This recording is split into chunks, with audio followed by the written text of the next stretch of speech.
buenas tardes, bienvenidos a este programa de 65 y más, en el que tenemos hoy la enorme suerte de tener con nosotros a una personalidad muy distinguida de la política y de la cultura de Iberoamérica y del mundo. Se trata de la doctora Rosalía Arteaga. Rosalía ha sido la primera mujer en muchas cosas. Fue la primera mujer que fue ministra de Educación, Cultura y Deportes de su país. Fue la primera mujer vicepresidenta y fue la primera mujer presidenta. Fue también la secretaria general de la Organización del Tratado de la Cuenca Amazónica, que es una organización internacional que agrupa a 8 países ribereños del Amazonas. Y a partir de ahí Rosalía ha desarrollado una carrera fundamentalmente en el ámbito de la educación y de la cultura. Es una muy reconocida escritora, una escritora que tiene entre sus obras, probablemente la más conocida, trata de Jerónimo, de la que ahora hablaremos un minutito para que nos cuente qué es Jerónimo, qué representó a Jerónimo en su vida. Y luego también ha desarrollado una exitosa carrera como líder en el ámbito de la educación en Iberoamérica. Ella es la presidenta de una fundación, la Fundación Fidal, que se dedica fundamentalmente a promover la educación y la excelencia entre los maestros de Iberoamérica. De todas esas cosas hablaremos un poquito y también hablaremos, como no, de lo que son los problemas que nos la traen hoy a este plató, que es hablar de la sostenibilidad, porque Rosalía ha aceptado formar parte del Comité de Sostenibilidad de 65 y más, y como miembro de ese comité, para nosotros es un honor y una satisfacción el tenerla hoy aquí, y así que hablaremos algunas cosas de cada uno de esos temas. Rosalía, buenas tardes y gracias por estar con nosotros. Gracias, José Ramón, un placer estar aquí en este set de 65 y más, del que me siento parte. Y también el poder estar aquí en Madrid, una ciudad maravillosa, y de disfrutar de la gente, de la compañía y de los amigos. Gracias por la invitación. Pues un placer. Bueno, yo creo que si vamos un poco a centrar esta primera parte de la conversación hablando de esa faceta tuya, o sea, tú empezaste siendo política, dedicaste un tiempo importante de tu actividad siendo muy joven, tenías mucho menos de 65 cuando empezaste en la política, tuviste una serie de vicisitudes que, bueno, forman parte de tu propia biografía, y luego después te has dedicado al mundo de la cultura como escritora reconocida, como poeta y también como educadora y como facilitadora de la excelencia a los educadores. ¿Puedes contarle un poco ese...? Yo creo que la vida tiene siempre diferentes facetas y a veces tenemos la suerte de poder disfrutar de lo que hacemos en las diversas dimensiones. Y entonces yo digo que es como tener varias vidas en una, porque claro, en educación empecé muy pronto, a los 17 años, dictaba clases en el colegio en el que me gradué. No sé cómo me pidieron que fuera profesora porque tenía alumnas mayores a mí, y llegué hasta el más alto estadio que uno puede tener como ministra de Educación cuando era también muy joven. Luego, en el ámbito de la literatura, lo sentí siempre vivo en mí. Quería ser escritora, eso es lo que me motivaba más que nada. Yo nunca soñaba con ser presidenta ni con ser esto o lo otro, yo soñaba con ser escritora. Y es una tarea a la que tal vez le he destinado menos tiempo porque siempre estoy ocupada con otras cosas. Sin embargo, tengo ya casi una veintena de libros publicados, algunos de poesía, de prosa poética, de ensayo, y ahora, como ya soy abuela, de cuentos para niños, ¿no? Esa es otra área. Tuve el honor el año pasado de organizar el Congreso Mundial de Poetas en el Ecuador, en la bellísima ciudad costera de Manta, y tuvimos poetas, más de 100 poetas de la mayor parte de países del mundo. Y bueno, en la política pues empecé como concejal de mi cantón hasta llegar a la presidencia de la República. De la política me he alejado, pero no me quito la preocupación que tengo por Ecuador y por Iberoamérica y por el mundo. Sigo siendo una defensora de la democracia, de los valores que esta entraña, y por supuesto me preocupa muchísimo qué está pasando y cómo desgraciadamente hay cánceres que corroen la democracia. En el tema ambiental, pues empecé muy pronto también escribiendo algún libro sobre árboles, árboles de Cuenca, de mi ciudad. Luego, cuando viceministra de Cultura, tenía un proyecto de arborización, lo que era inusual, pero yo decía que la cultura y el ambiente, el medio ambiente van de la mano, y yo hice que me entregaran toda un área muy importante y la generamos para sembrar árboles con los estudiantes como participación estudiantil, hasta llegar a la organización del Tratado de Cooperación Amazónica, de la que fui secretaria general y encargada de la cuenca hidrográfica más grande del mundo, la mayor biodiversidad del planeta, 7,5 millones de kilómetros cuadrados. Y por supuesto en el ámbito de la educación yo he seguido trabajando muy intensamente ahora con la Fundación, con varias actividades que tenemos, pero preocupada de problemas sociales como los migrantes. En el Ecuador existen 500,000 de migrantes venezolanos y esto es algo pues, que afecta a la sociedad, y hay que buscar salidas tanto de empleabilidad como de evitar xenofobia y de trabajar en conjunto, pero también en educación, la preocupación por los maestros, porque creo que son fundamentales para hacer los cambios que en el país se necesitan, y con los jóvenes trabajamos en escuela de liderazgo, en formación de una academia STEM para niños, para maestros, etcétera, tratando de interesar a los niños en el campo de la creatividad, en el campo de la ciencia. Entonces es una muy rica área, o ricas áreas en las que me toca trabajar, y trabajo actualmente con varias universidades como la UNIR, soy presidenta en Ecuador de la Universidad Internacional de La Rioja, trabajo también con otras universidades, tengo desde hace 25 años un programa de televisión y bueno, un par de revistas en las que trabajamos, escribo editoriales, bueno, mi vida es compleja, pero al mismo tiempo rica, y yo no me canso, porque como puedo hacer lo que dicen los americanos, el switch, pasarme de un lado a otro, pues esto me da la facilidad de disfrutar de todos los ambientes. Claro, esa es una de las grandes ventajas de haber podido tocar tantas áreas diferentes a lo largo de tu vida. Y una de las cosas que a mí me gustaría que las personas que nos ven puedan conocer con un poco más de detalle, es el tema del concurso de excelencia educativa, porque yo creo que es tan novedoso, tan diferente, y yo que lo he vivido en vivo y en directo y sé cómo funciona, ¿podrías contarles a nuestros espectadores cómo se desarrolla ese concurso y cuál es la finalidad y el objetivo? Estoy convencida de que la educación es la herramienta transformadora más impactante que puede existir. Y hay que trabajar sobre todo con los niños y los jóvenes. Y entonces yo recuerdo había regresado del Brasil y me habían invitado a la premiación que hacía una revista de las empresas importantes en oleaginosas, en cementos y en tanto. Yo digo, Dios mío, está bien premiar, pero ¿cuándo vamos a premiar a los maestros?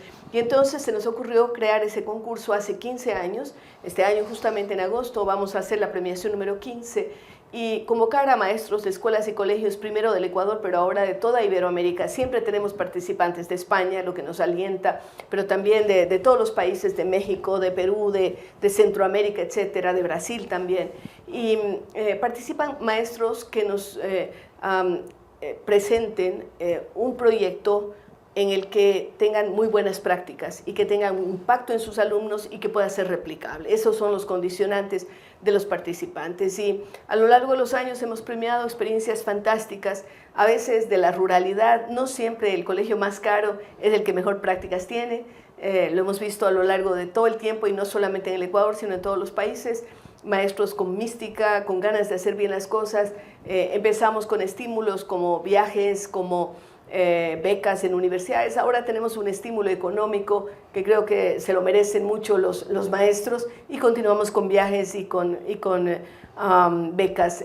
Tenemos jurados nacionales e internacionales, te hemos tenido a ti muchas veces de jurado, y bueno, sabes cómo es la calidad de los trabajos que se presentan y cómo cada vez más maestros se sienten involucrados y llamados a participar.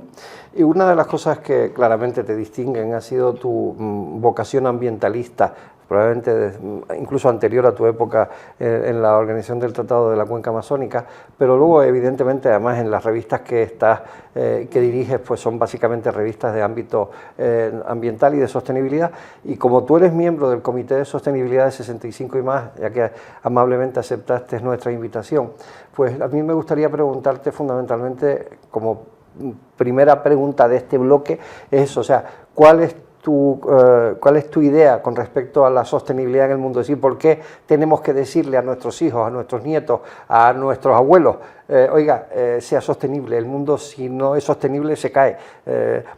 Porque después además tenemos a todo el negacionismo que se encarga de emponzoñar todo eso. Cada vez el negacionismo es más pequeño porque se están dando cuenta que los calores que existen, que la devastación, que los grandes incendios, que las sequías y las inundaciones se están acentuando. No es que no existían, sino se van acentuando en el planeta. Entonces, cada vez tenemos picos más altos de temperaturas extremas y va a llegar un momento en que ya esto es invivible, ¿no? Ya no se podrá vivir. Entonces, lo que ahora estamos empeñados, sobre todo es en la mitigación y por supuesto en la adaptación de los seres humanos, pero la mitigación es importante. Cada uno de nosotros tenemos que ser responsables.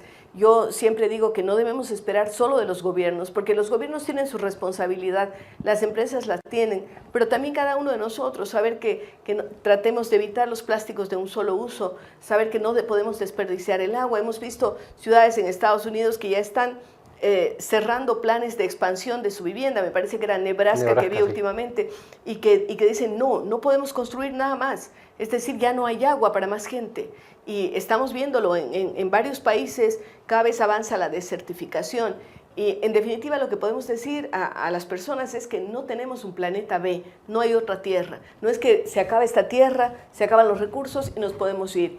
Hay un libro que a mí me impactó muchísimo, que es Colapso, de Jared Diamond, de este geógrafo norteamericano, y él ponía el ejemplo para escenificar qué es lo que está pasando con el planeta. La isla de Pascua, que queda a mucha distancia de la Polinesia, a la que pertenecería, y de Chile, que es el país del que forma parte, la isla de Pascua era una isla que tenía árboles, que tenía vegetación y que alcanzaba para la subsistencia.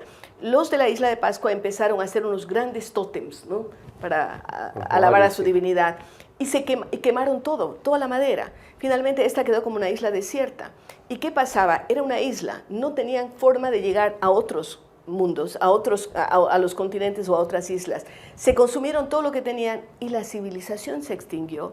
Y esto pasó con los Anasasis en los Estados Unidos y otros, que cuando hay esa condición íslica, y para nuestro ejemplo, la Tierra es como una especie de isla en medio del firmamento, si nos consumimos todo, no hay quien nos salve. Y entonces, claro, a lo mejor la Tierra va a seguir existiendo, seguirán existiendo los hongos, el reino de los fungi, seguirá existiendo algunos animales, bichitos que se adapten, ¿no? Los mosquitos que seguirán. Los mosquitos, las cucarachas, sí. Todos estos probablemente sigan existiendo y después podrá repoblarse otra vez la tierra de fauna, pero nosotros ya no vamos a existir, o las condiciones de vida serán tan malas cuando, por ejemplo, estamos viendo que la temperatura está haciendo que los mares suban y por lo tanto corren riesgo todos los territorios ribereños, todas las islas, y hay algunas islas que han sido cubiertas, y la gente no se va a quedar esperando que le cubran las aguas.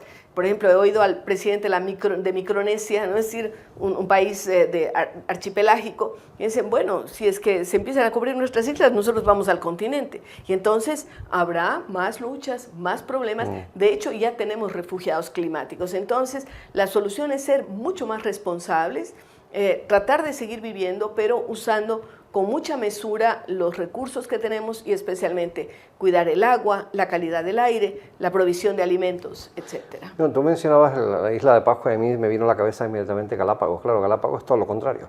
Porque la hemos cuidado. Claro, Galápagos ha sido una maravilla, y además, como la conozco bien, ha sido una maravilla de cuidado ambiental. Es decir, en Galápagos ya se prohíben los plásticos de un solo uso, en Galápagos no existen bolsas de plástico, en Galápagos se intenta que... El ingreso de la gente es pagado también, para ayudar, claro, a la sostenibilidad. No, pero evitar las grandes aglomeraciones, claro, claro. Hay un número X que se puede emitir cada año. Sí. Claro, y aún así, fíjate, Galápagos, al estar situado en un centro donde recibe 5 corrientes oceánicas, la basura del mundo va ahí. Entonces, y es una lástima, pero claro, yo creo que el modelo que Ecuador ha implantado en Galápagos es el modelo que el resto del mundo debería seguir, porque es el modelo que de alguna forma preserva la diversidad de las especies, y evidentemente tienes la suerte de vivir en uno de los países más biodiversos del mundo, ¿no? Así es, esa especie de laboratorio natural que son las Galápagos, que sirvieron tanto para las teorías de Charles Darwin, la evolución de las especies, y efectivamente nosotros tenemos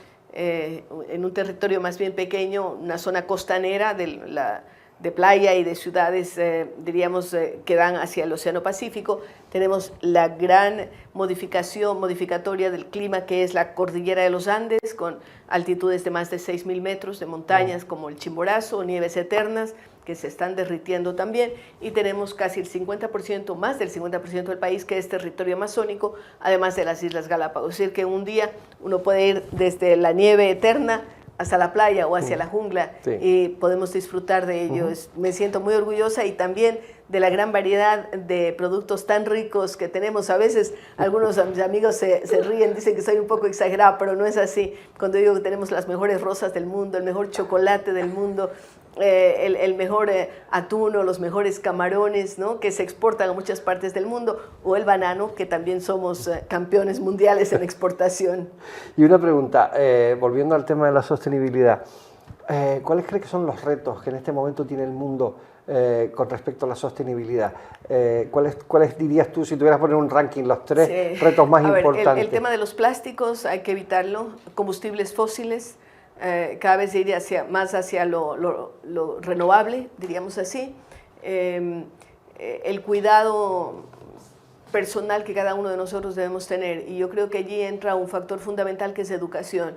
Cuando veo a los niños, están más preocupados y más conscientes de lo que significa cambio climático y la responsabilidad ambiental. Pues eso hay que extenderlo también a los de 65 y más, porque vamos a seguir viviendo mucho tiempo los de 65 y más, eso aspiramos, y queremos vivir en un mundo vivible y en un mundo en el que tengamos todavía opción de hacer muchas cosas. Sí, de hecho, claro, eso es lo que de alguna forma, esa afirmación tuya me lleva a mi siguiente pregunta. Es decir, evidentemente las personas de, digamos, los seniors, evidentemente es un colectivo que está dentro del mundo y que se ve afectado por las mismas cosas, pero evidentemente para algunos de estos factores se va a ver más afectado. Así es. ¿Cuáles son las cosas que tú crees que habría que tener en cuenta? O sea, si tú, como miembro de un comité asesor de un medio de comunicación que se dedica a este segmento de población y que tiene 8 millones de lectores, si tú tuvieras que tomar una decisión y decir, vamos a ver, para de alguna forma proteger sosteniblemente y medioambientalmente a este colectivo, ¿por dónde tirarías? A ver, las personas de 65 y más somos más vulnerables, por ejemplo, a los extremos de calor y de frío. Hemos visto además cómo afecta a las personas de mayor edad el calor excesivo, y esto se ha visto aquí en Europa mucho en momentos en donde se han dado olas de calor.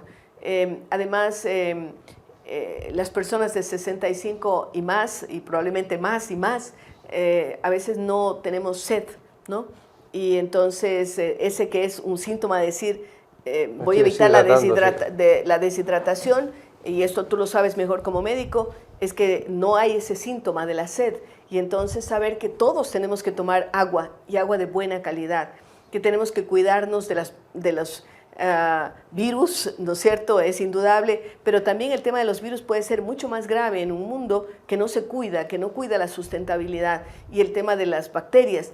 En algún momento se decía, estamos ganando la guerra a las bacterias porque hay antibióticos, pero los antibióticos, muchos de ellos ya hay bacterias que se han vuelto resistentes, ¿no? Y entonces algunas de las enfermedades que antes eran de ciertos espacios climatológicos, o que ya se habían superado, de pronto ya aparecen rebasados, y cambio climático tiene que ver también con eso. Entonces yo creo que hay que extremar los cuidados y ser conscientes de que cada cosa que hacemos deja una huella.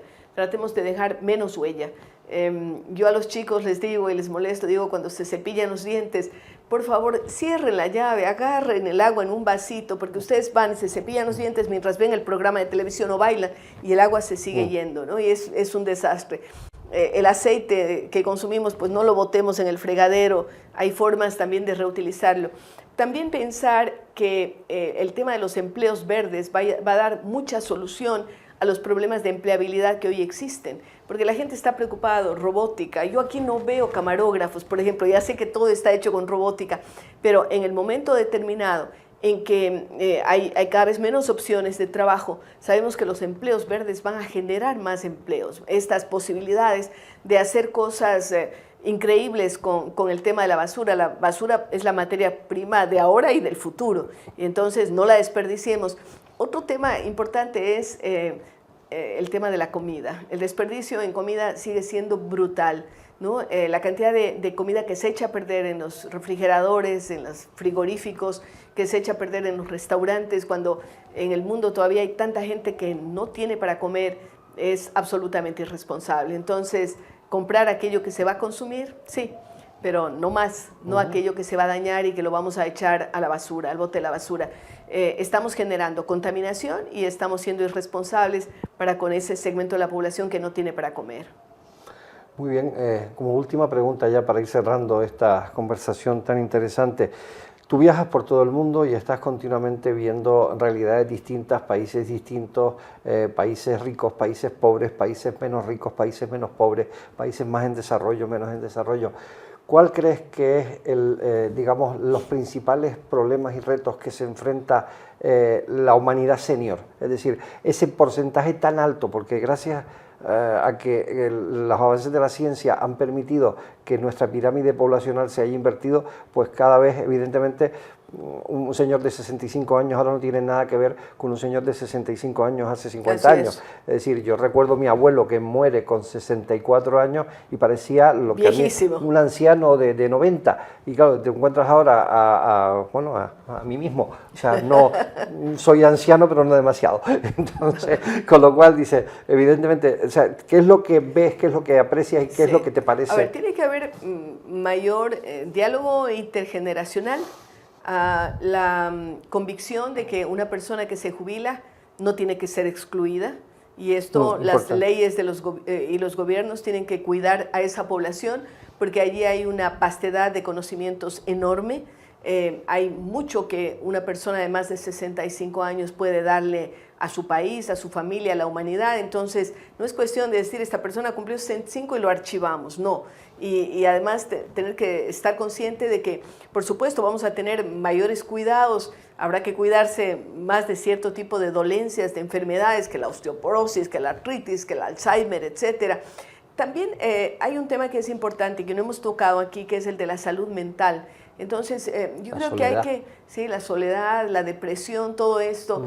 Entonces, yo tengo un programa de radio en el Ecuador y cada vez que termino el programa les digo, ahora sí, a visitar a los abuelos, a conversar más, porque el diálogo se ha perdido, porque la gente ya no come junta, ¿no? Porque ya sale todo el mundo corriendo a la hora del desayuno porque van a trabajar, a la hora del almuerzo, de la comida no están, y a duras penas se ven en la cena. Entonces, el diálogo tiene que primar y saber también que yo sé que esto es más complicado en las ciudades más grandes, pero la familia extendida es una protección enorme para niños y para adultos mayores. Es una protección porque es un enriquecimiento, es decir, esos diálogos entre abuelos y nietos son fantásticos, no hay que perderlos. Puedes soñar un poco utópico, pero hay que recuperar la familia extendida y pensar que la riqueza de la vida se da en base a diálogos, a amores, a respeto, a confraternizar con los otros. También me parece que hay que trabajar mucho en mantener las amistades, ¿no? Esto que a veces aparece que en la niñez es importante, en la juventud también, pero cuando entra en el mundo profesional ya todos se vuelven contactos de negocios y cosas así. No, pues hay que tener amigos y esos amigos son invaluables y mientras van pasando más los años, pues eso es una maravilla que no podemos perder. Así es que mantener los amigos, la familia extendida y por supuesto cuidarnos porque lo requerimos. Muy bien, muchísimas gracias Rosalía Arteaga por el tiempo que nos ha dedicado en su visita a Madrid. Afortunadamente la tenemos aquí con cierta frecuencia, de manera que es un placer tenerte aquí con nosotros y que hayas compartido este ratito con las personas que siguen este programa de 65 y más. Así que a todos los que nos han seguido, espero que hayan disfrutado con esta entrevista y les damos nuestra más cordial buenas tardes y que sigan disfrutando de esa juventud, de esa vejez y de esa vida que es lo más importante que tiene el ser humano y que nos diferencia mucho de otros seres vivos que hay en el planeta. Muchas gracias. Gracias.